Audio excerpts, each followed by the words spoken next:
সে আছিল নাহিদ আফৰিন। পিছে আন একাংশ কণ কণ শিল্পীয়ে শিল্পী দিৱসত কি কৰিলে বাৰু? হাছিনুৰ আলমৰ বিশেষ প্ৰতিবেদন চাওঁ। নিশ্চয়কৈ কোনো আড়ম্বৰপূৰ্ণ আয়োজন নহয় কোনো ব্যয়বহুল অনুষ্ঠান, কিন্তু ৰূপকোঁৱৰ জ্যোতিপ্ৰসাদ আগৰৱালাৰ মৃত্যু তিথি আজিৰ শিল্পী দিৱসৰ বিশেষ দিনটোত এই মুহূৰ্তত লখিমপুৰ জিলাৰ লালুকত অলপ ব্যতিক্ৰম ধৰণে উদযাপন কৰিছে একাংশ যুৱকে। এই মুহূৰ্তত লালুকৰ ৰাজপথৰ ফুটপাথত একাংশ যুৱকে তেওঁলোকে এনেধৰণে জ্যোতিপ্ৰসাদ আগৰৱালাক সশ্ৰদ্ধ সোঁৱৰণ কৰিছে। এয়া লালুকৰ ফুটপাথৰ দৃশ্য আৰু ফুটপাথৰ ওপৰত এচাম যুৱক বহিছে আৰু যুৱক কেইজনে বহি এনেধৰণে তেওঁলোকে আজি ৰূপকোঁৱৰ জ্যোতিপ্ৰসাদ আগৰৱালাৰ বিশেষ দিনটোক এনেধৰণে উদযাপন কৰিবৰ কাৰণে চেষ্টা কৰিছে।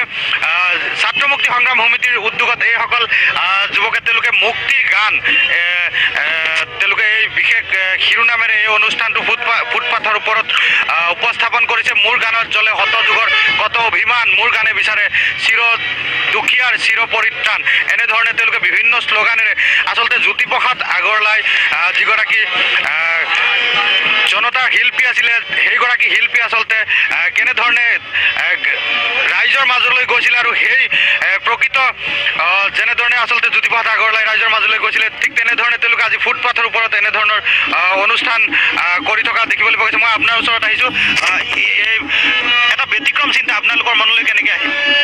হয়, আমি আজি এনেধৰণে এটা প্ৰস্তুতি চলাইছোঁ। আমি এটা ব্যতিক্ৰমী প্ৰচেষ্টাৰে, এটা অভিনৱ প্ৰচেষ্টাৰে আমি আজি জ্যোতিপ্ৰসাদক সোঁৱৰণ কৰিব বিচাৰিছোঁ।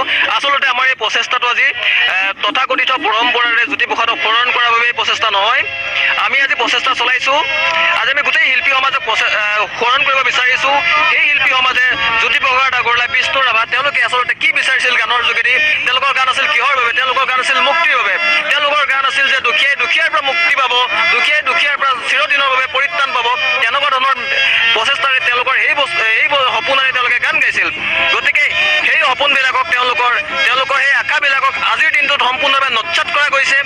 আজিকালি ব্যয়বহুল আয়োজনেৰে বুজি পাইছোঁ, মই আপোনাৰ কথাখিনি বুজি পাইছোঁ। মই অকণমান গানৰ মাজলৈ যাবৰ কাৰণে চেষ্টা কৰিম।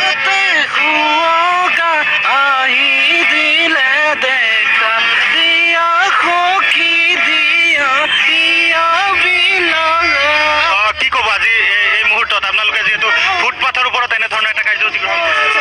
চাওক, আজি বহুত মহাবিদ্যালয়, বহুত স্কুলত ধন্যবাদ জনাইছোঁ। এই মুহূৰ্তত আপোনাক জ্যোতি চিত্ৰবনে লৈ গৈছোঁ, য'ত এক বিশেষ অনুষ্ঠান অনুষ্ঠিত হৈছে।